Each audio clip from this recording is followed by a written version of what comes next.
আমার নাম সৌমেন শীল। চুল পড়া অনেকদিন ধরেই চলছিল।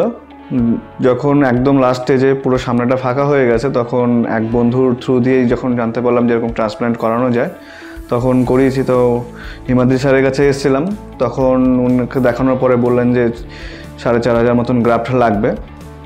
তো তারপরে একটু সময় নিয়ে জুলাই মাসে প্রথম ট্রান্সপ্ল্যান্ট করানো হয়। 3,000 গ্রাফট সামনেটা বসানো হয়েছিল। নেক্সট টাইম আরও 1 মাস পরে বাকি 1,500 বসানো হয়। জুলাই মাসে 3,000 গ্রাফট বসানো হয়, তার 1 মাস পরে আবার বাকি 1,500 মাঝখানে একটু পেছন দিকে যেটা, সেখানে 1,500 গ্রাফট বসানো হয়েছিল। এটা নিয়ে এখন আমার 3.5 মাসের সেশন চলছে।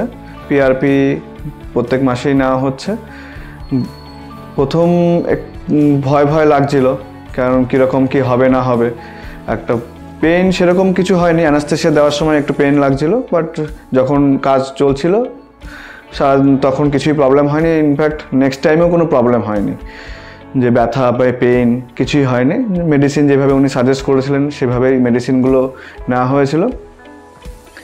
এরপর আস্তে আস্তে মেডিকেশন করতে করতে এখনকার যে গ্রোথ যেটা আছে, এখন একটা অন্যরকম কনফিডেন্স পাই।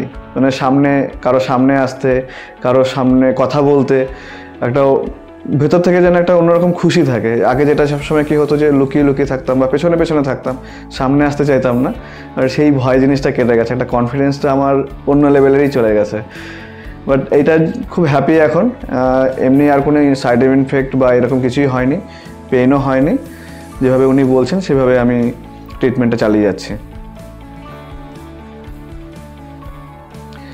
এখনও পর্যন্ত কারো কাছে শুনিনি যে এরকম কোনো সাইড এফেক্ট হয়, বা যে ক্যান্সার যেরকম অনেকে বলে, সেটাকে আমিও শুনেছিলাম। এরকম ভয় হওয়ার আগে অ্যাকচুয়ালি অনেক কিছুই হয়, মানে ভয় জিনিসটা কাজ করে। কিন্তু যখন দেখছি যে আমার আমার চেনা জানা কোনো ফ্রেন্ড সার্কেলে কেউ করছে, তখন অ্যাকচুয়ালি ভয়টা কেটে গেছে। তখন মনে হলো যে না, এটা করা সেফ আছে, অসুবিধা নেই। আর এখন তো নিজেও করেছি, কোনো শারীরিক কোনো অসুস্থতা কোনো কিছুই ফিল হয়নি। সুস্থ, সব কিছু ঠিকঠাকই আছে এখন।